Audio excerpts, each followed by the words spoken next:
Knowledge नहीं था कि गोली क्या है, बंदूक किधर से चल रहा है, नहीं चल रहा है। तो उस टाइम कंटिन्यू स्टेजे पे फायरिंग लोग कर रहे थे।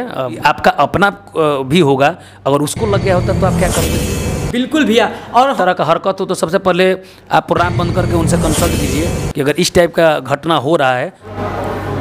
तो नमस्कार, आप अभी देख रहे हैं भोजपुरी का सबसे बेहतरीन न्यूज चैनल तिलक न्यूज, और आज हमारे साथ है सुपरस्टार कलाकार आलम राज। जी हाँ, आलम राज किसी पहचान की मोहताज नहीं है और आप इनको जानते हैं, ज़्यादातर दर्द के एल्बम गाते हैं और जब भी गाते हैं दिल खोल के गाते हैं, और आप इनको जानते होंगे। आलम राज जी, सबसे पहले तिलक न्यूज पे स्वागत है। तिलक न्यूज देखने वाले जितने भी दर्शक हैं सबको मैं आलम राज दोनों हाथ जोड़ कर प्रणाम करता हूं। ढेर सारा दुलार प्यार दीजिए तिलक न्यूज को और अपने भाई आलम राज को। भैया एकदम लगातार आप गाना इतना वायरल देते जा रहे हैं, चाहे वो त्रिमूर्तिकल भोजपुरी हो या अन्य चैनलों पे, क्या बात है भैया? त्रिमूर्ति म्यूजिकल भोजपुरी से अभी एक गाना मेरा रिलीज हुआ है कि हम जब जब लीले सांस हो महसूस करीला तो है पास हो कि ओढ़निया वाली हो हमसे प्यार करबू का। साफ सुथरा गाना है और डुएट गाना है, कुछ लाइन मैं भूल रहा हूँ इसका।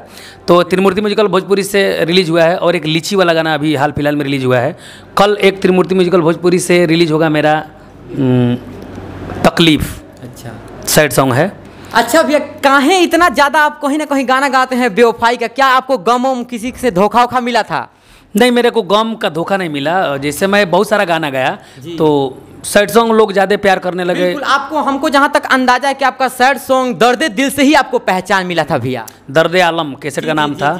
तो सैड सॉन्ग गाए ना, तो उस टाइम से अब जहाँ जाते थे लोग सैड सॉन्ग का ही फरमाइश करने लगे थे। तो मेरे को लगा कि पब्लिक को यही पसंद है, तो मैंने सैड सॉन्ग ही गाना शुरू किया। अगर महीना में मैं 20 गाना गाता हूँ तो उसमें हमको लगता है कि 14 गाना सैड सॉन्ग होता है और 6 ही गाना भोजपुरी होता है। अच्छा भैया, अभी रील्स पे भी एक आपका गाना काफ़ी वायरल हो रहा था कि उकारो हमारा दर्द के, जो कि रील्स पे भी गाना वायरल होता है, यूट्यूब पे भी गाना वायरल हुआ था। हम चाहेंगे दर्शकों का 2 शब्द गाना गा के सुनाए भैया। बिल्कुल, मैं गा देता हूँ।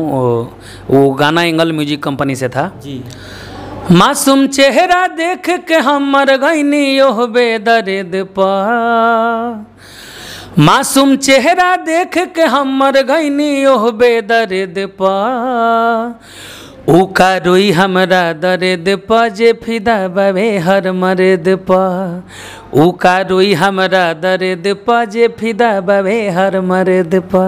यही गाना। कितना अच्छा तरीके से गाते हैं भैया। अच्छा भैया, एक सवाल आपसे पूछेंगे, क्या आपको कभी प्यार हुआ है? देखिए, प्यार तो हमेशा होते रहता है, कभी आपसे हुआ कभी उनसे हुआ। तो प्यार कई प्रकार का होता है, तो प्यार हमको हमेशा सबसे प्यार ही रहता है। मैंने बिगाड़ किया कहाँ? बिगाड़ करता तो न्यूज मेरा भी चलता ना कि हाँ भोजपुरी में इसने ये कह दिया, भोजपुरी में इसने वो कह दिया। नहीं, मतलब लग रहा है कि जैसे आपका दिल टूटा इसीलिए इतना ज़्यादा दर्द का गाना आप गाते हैं। नहीं, पब्लिक को यही पसंद आया। होता है ना, किसी किसी के मुँह से कोई गाना अच्छा लगता है, तो हो सकता है कि मेरे मुंह से पब्लिक को यही अच्छा लगता हो, तो इसलिए मैं ये गाता हूँ। वैसा कुछ है नहीं। अच्छी बात है, कहीं ना कहीं आप गाते हैं और आपका आवाज़ भी काफ़ी अच्छा लगता है हमको। भैया, एक सवाल आपसे और पूछेंगे कि आजकल नचनिया पे इतना ज़्यादा गाना काहे आ रहा है? आप भी देख रहे हैं कि लगातार नचनिया पे ब्लास्ट किए जा रहे हैं। हाँ, एक नचनिया पे मैंने गाना गाया है। देखिए, नचनिया क्या लगन है, लगन के टाइम में तो लगन में तो नचनिया ना नाचेगी, तो नचनिया पे इसलिए गाना आ गया है। तो लगभग सभी लोग गाए, हम भी गाए हैं अपने चैनल से।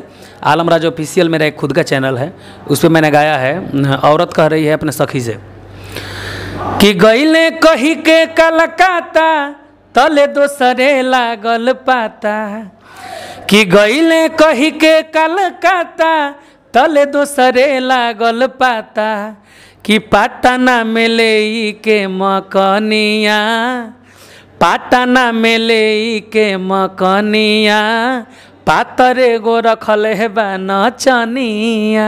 बिल्कुल, ये गाना आपने भी कहीं ना कहीं सुना होगा कि पाटना में लेके मकनिया रखले बा पातरे गो नचनिया। देखिए कितना अच्छा तरीके से भैया गाना गाते हैं। अच्छा भैया, एक सवाल आपसे और पूछेंगे।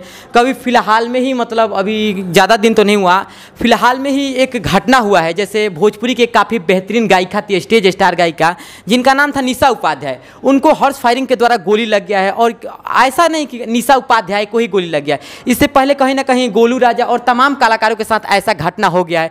तो क्या आप कहना चाहेंगे दर्शकों से ऐसे ही बात के लिए? देखिए, ये घटना मेरे साथ भी हुआ था। मैं मुजफ्फरपुर जब सामान बता सट ना तागे सट गाना मेरा आया था, तो उस टाइम बिहार में दारू चल रहा था, दारू बंद नहीं था। तो अभी तो दारू बंद है तो ये हरकत नहीं होना चाहिए। तो उस टाइम कंटिन्यू स्टेजे पे फायरिंग लोग कर रहे थे। अब उस टाइम मैं छोटा था, नया नया गाना गा रहा था, तो मेरे को कुछ नॉलेज नहीं था। 10 साल 12 साल पहले की बात है। तो उस टाइम मेरे को कुछ नॉलेज नहीं था कि गोली क्या है, बंदूक किधर से चल रहा है, नहीं चल रहा है। तो उस टाइम कंटिन्यू स्टेज पे फायरिंग हो रहा था, उसमें मैं बच भी गया था। फिर उसके बाद दिगवारा में कार्यक्रम किया था, तो उसमें एक डांसर को गोली लग भी गया था। मेरे साथ ये घटना दो तीन बार हो चुका है। भरसक आप लोग के आशीर्वाद से, भगवान की कृपा से मेरे को नहीं लगा है, लेकिन मेरे साथ डांसर दो लोग लड़कियों का लगा है गोली, और गोलू राजा को भी लगा था, तो निशा जी को लग गया। तो मैं दर्शकों से यही चाहूँगा, थोड़ा सा उसको बंद कर दीजिए। मैं दर्शकों से यही अपील करूंगा कि देखिए, किसी की बहन, किसी की बेटी, किसी का भाई, आप खुद से सोचिए कि कितना प्यारा होता है। आप स्टेज पे गए हैं तो एंजॉय कीजिए ना। कलाकार कोई भी जाता है तो आपको रुलाने के लिए और आपको मारपीट करने के लिए नहीं कराएगा। कलाकार कोई भी हो, एनीथिंग, कोई भी कलाकार हो, तो आपका मनोरंजन ही कराएगा, आपको हंसाएगा, आपको रुलाएगा, मतलब आपको खुश करने का हर संभव प्रयास करेगा। वो कोई भी कलाकार हो, तो उसको आप इंजॉय कीजिए, ना कि उसको मतलब अपने रौंद रूप में आके उसको फायरिंग कीजिए। गोली ठीक है आप चला रहे हैं, किसी को भी लग सकता है ना, कोई आपका अपना भी होगा, अगर उसको लग गया होता तो आप क्या करते। बिल्कुल भैया। और हम कलाकारों से भी भैया कहना चाहेंगे कि मान लीजिए जहाँ पे मतलब ऐसे लोग हैं कहीं ना कहीं फायरिंग करें, तो वहाँ प्रोग्राम रोक देना चाहिए, जब वो वहाँ से हटेंगे तभी प्रोग्राम करना चाहिए। आप कलाकारों से क्या कहिएगा। ये चीज़ तो होना चाहिए। अब देखिए किसके लीलार पे लिखा होता है।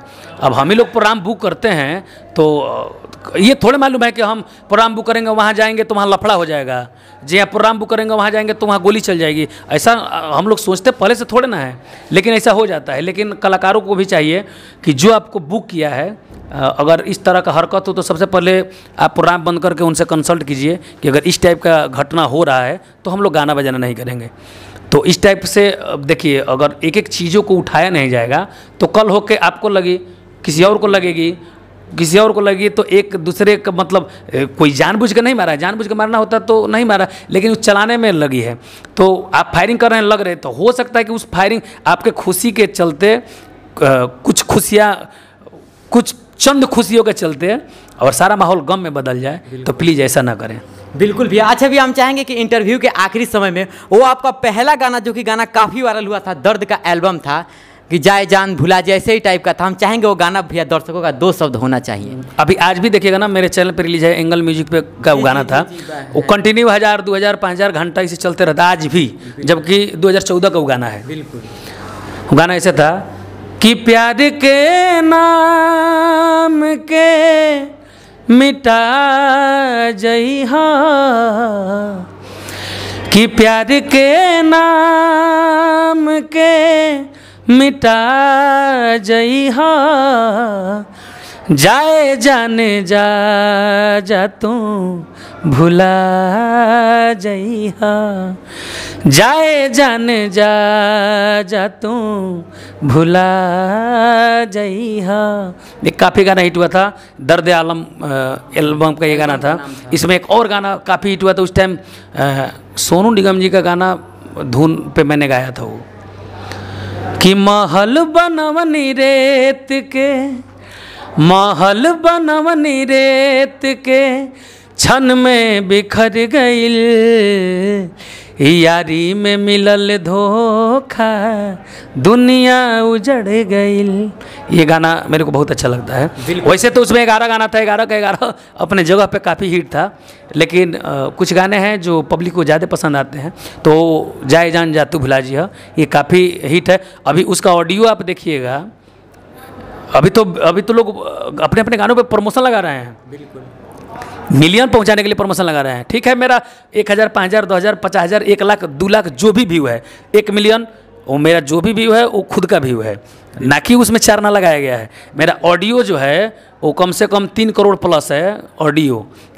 यहाँ लोग का वीडियो लाखों रुपए लगा के मिलियन नहीं पहुंचता है, और मेरा ऑडियो गाना, डीजे गाना 3 करोड़ प्लस है। तो इससे बड़ी खुशी क्या हो सकती है। सब दर्शकों का प्यार है और आप लोगों का आशीर्वाद है। चलिए भैया। अच्छा भैया, फिल्म के लिए भी कोई अपडेट दीजिएगा। फिल्म मैंने किया है अभी तो सिनेमा हॉल में भोजपुरी फिल्म चल नहीं रहा है। बिल्कुल बिल्कुल, क्योंकि टीवी पे ही चल रहा है। हाँ टीवी पे ही चल रहा है, तो टीवी फिल्म मैंने बहुत सारा किया है, धीरे धीरे वो रिलीज होगा। तो उसमें क्या प्रचार करना है, टीवी पे चलेगा। चलिए भैया, तो देखिए अभी हमारे साथ थे सुपरस्टार कलाकार आलम राज। तो अगर आपको यह वीडियो पसंद आए तो हमारा चैनल सब्सक्राइब कर लीजिए। जय हिंद, जय भोजपुरी समाज।